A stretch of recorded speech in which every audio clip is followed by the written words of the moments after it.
Good morning, 12th class. So, 12th class, we are on chapter number 6 of our history book, the Bhakti and the Sufi tradition, and we have talked about the Bhakti movement, and we were on the Sufi movement. We have covered certain parts of this topic. We have talked about kankhas, we have talked about silsilas.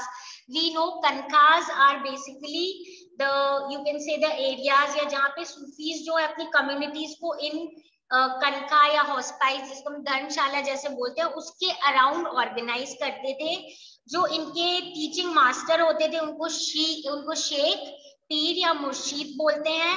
उनके disciples को मुरीद बोलते हैं। And और जो master है, master teacher, वो अपने सक्सेसर्स को चूज करते हैं इन्हीं मुरीद में से, और उन सक्सेसर्स को बोला जाता है खलीफा, as the literal meaning goes.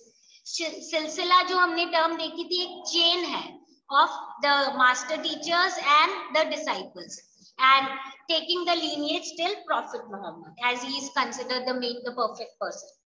Or when these sheikh became so important that after their death tomb shrines were made जिनको दरगाह बोलते हैं, जहाँ पे लोग विजिट करने आते थे, and people consider that after their death they are in close proximity with God, they have met God, and if the people go and worship or ask for their wishes from these saint or these Sufi saints या ये जो शेख हैं इनसे करेंगे, तो obviously the sheikh will be in greater position to grant them wishes because he is more close to the God Allah, है ना? And then we saw कि outside the Kanka also there was a group that was developing, which included Qalandars, Madaris, and these were the people who followed extreme asceticism, and they were called Be-Sharias, because they did not follow and denied the rules of Sharia, and they followed extreme asceticism. So this was about people outside Kankas. Now we move on to the next topic, which is Chishtis in the subcontinent. Now class, Chist is an area in Afghanistan, and these Sufi saints belong to these areas. So हम देखेंगे group of Sufis जो है वो India में आए थे late 12th century में, और they were very very influential, and that is why they were now called as Chishtis. And slowly and gradually after they entered the Indian subcontinent, they adapted few of the devotional traditions that were followed in the Indian subcontinent. Okay, now जो चिश्तीज थे उनकी life कैसी थी and in and around the khanqahs. कनकास हमें पता है centre था सोशल लाइफ का। Sufi saints came there and the Sufi and their disciples came there and did whatever they wanted to do regarding their tradition, और जो भी उनके rituals, customs, way of worshipping था। तो let us talk about one of the particular sheikh जो है शेख निजामुद्दीन। उनका जो हॉस्पाइस था, उनका जो कनका था, वो रिवर यमुना जो है उसके पास सिचुएटेड था, somewhere in the outskirts around Delhi. इसमें बहुत सारे स्मॉल रूम्स थे और एक बड़ा हॉल था जिसको जमानत खाना बोला जाता था। ये वो एरिया थी जहाँ पे जो उस कनका में रहने वाले लोग थे। कनका के में कौन रहते थे? जो शेख और उनके अटेंडेंट्स, उनके डिसाइपल्स, ये सारे लोग, और साथ में जो यहाँ पे विजिट करने आते थे या जो प्रे करने आते थे, ये सारे मिलके यहाँ पे इकट्ठे होके दे यूज्ड टू प्रे। शेख जो है वो खुद एक स्मॉल रूम में रहते थे on the roof of the hall, जहाँ पे विजिटर्स उनको मिलने आते थे in the morning and in the evening.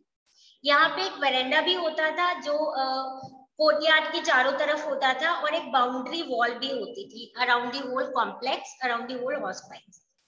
अब there is one incident that is given on one occasion when Mongols were attacking around the area.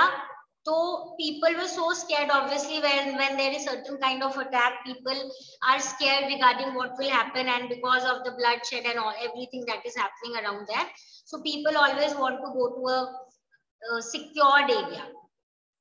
तो सारे जो लोग हैं, many of the people of the neighboring area flocked into this Kanka to seek refuge, and they got also the refuge. Okay, so this was about sheikh Nizamuddin hospice. ठीक है, अब हम ये देख लेते हैं कि यहाँ पे जो ये कनका चिश्ती हॉस्पाइस जो डेवलप हुए थे, इनका अंदर बेसिकली क्या क्या चीजें कंस्ट्रक्टेड होती थी। मेन स्ट्रक्चर्स क्या थे यहाँ पे। तो एक ओपन किचन होता था जिसको लंगर बोला जाता है, as we know, you must have heard about same concept in gurudwaras as well. These basically were run on unasked for charity. मतलब people used to give charity on their own from morning till late night. चाहे कोई भी आए, चाहे soldiers हो, slaves हो, merchants हो, poets हो, रिच हो, पुअर पीपल हो, इवन हिंदू जोगीज एंड इवन कलंदर्स जो बेशरियास थे, दे केम here to have food and also to seek discipleship. Okay, उनको they were allowed to enter and whatever their wishes were, उसको accordingly deal किया जाता था. जैसे few people came to seek discipleship, few people came to get amulets, जिसको हम बोलते हैं तावीज जैसे, for healing if they had certain problems.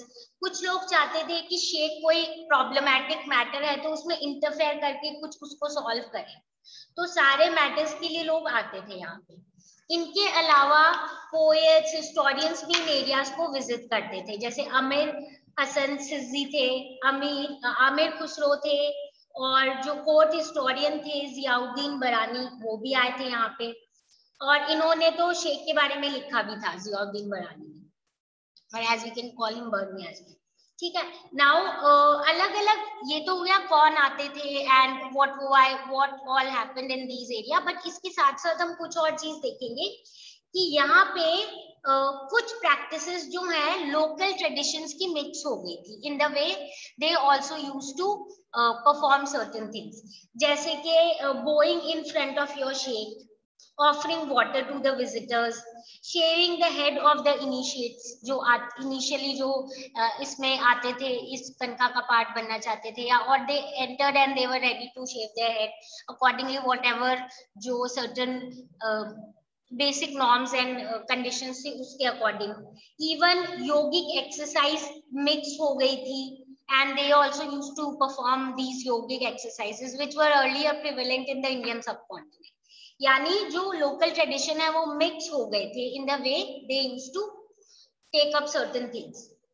एक और चीज हम देख सकते हैं यहाँ पे, ये कितने इंपॉर्टेंट हो रहे थे, इसका एग्जांपल है शेख निजामुद्दीन जो है, उन्होंने बहुत सारे स्पिरिचुअल सक्सेसर्स को अपॉइंट कर लिया था. ठीक है.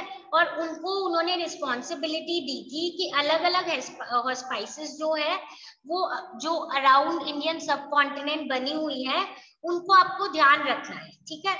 and you are considered the people who are basically deputed there so that you take proper care of those areas.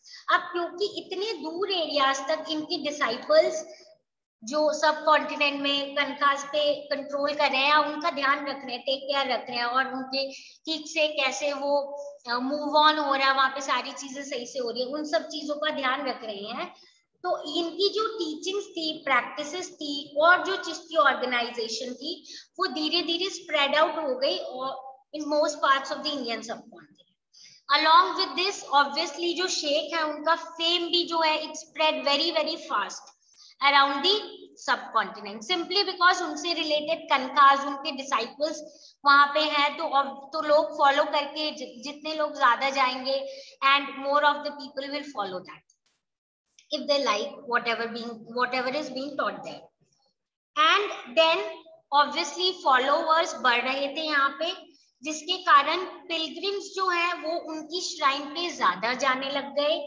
And similarly we will see कि जो उनके ancestors थे, यानी जो शेख के भी spiritual ancestors थे, उनकी भी तो importance बढ़ेगी कि गुरु के भी जो गुरु थे, तो उनके भी जो दरगाह थे, उनके भी जो श्राइन्स थे, उस पे ज्यादा लोग क्या करने लग गए, विजिट करने लग गए. Because of which obviously what happened that they were gaining importance day by day and things were becoming, you can say, more spread out for them and more people were following it. ठीक है. So this is about the Chishtis, how they came to India and how they were somewhere expanding around as a Sufi group. अब हम देखेंगे जो चिश्तीज हैं उनका किस type का डिवोशनलिज्म था, उसमें एक नई चीज क्या आई थी. ठीक है. जिसमें हम मेनली सॉन्ग डांस से रिलेटेड चीजें देखेंगे. Qawwali you must all have heard about, qawwali आपने बहुत सुन भी रखी होगी ये टर्म। तो ये कैसे इंट्रोड्यूस हुआ और क्या क्या चीजें थी, पिलग्रिमेज जो हम बोलते हैं उसके लिए एक टर्म यूज होता है जियारत, वो कैसे इंपॉर्टेंट हुआ, all is this that we need to do in our next class, it will be regarding ziyarat and the qawwali. Okay, so this is it for today. We'll move on with the topic in our next class. I suppose jitna aaj kiya hai that must be clear to you. If you have any doubt, feel free to ask and we'll discuss and solve the problem. Okay, now meet you all in the next class.